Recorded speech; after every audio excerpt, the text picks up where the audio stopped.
क्या आपके घर में कोई गवर्नमेंट एम्प्लॉय है या फिर किसी सरकारी नौकरी से रिटायर्ड कोई व्यक्ति है? अगर है तो ये खबर आपके लिए है। नमस्कार, मेरा नाम है जूली। आप देख रहे हैं न्यूज़ 18 का डिजिटल प्लेटफॉर्म। केंद्रीय कर्मचारियों को 3 महीने से जिस गुड न्यूज़ का इंतजार था, आखिरकार वो आ ही गई है।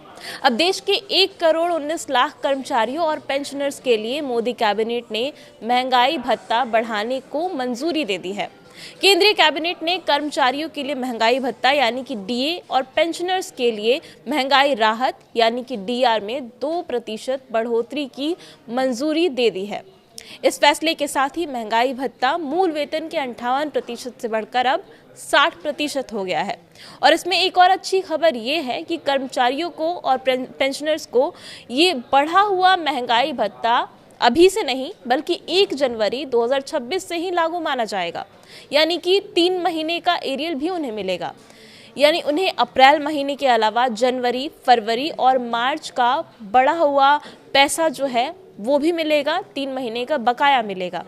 इस फैसले से देश के करीब 49 लाख से ज़्यादा केंद्रीय कर्मियों और 68 लाख से ज़्यादा पेंशनर्स को फ़ायदा मिलने वाला है। बता दूं कि महंगाई भत्ते या फिर महंगाई राहत का सीधा संबंध महंगाई से होता है। सरकार इसे साल में 2 बार बढ़ाती है, जनवरी और जुलाई। इसमें बदलाव किया जाता है और इसे बढ़ा दिया जाता है। महंगाई भत्ते की गणना हमेशा बेसिक पे के आधार पर की जाती है।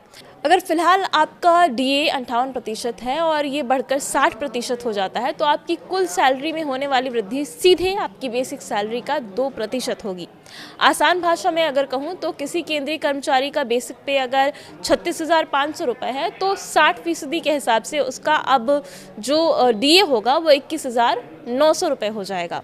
इसका कैलकुलेशन AICPI IW यानी कि औद्योगिक श्रमिकों के लिए उपभोक्ता मूल्य सूचकांक के आधार पर किया जाता है, जिसे कि श्रम ब्यूरो हर महीने जारी करता है।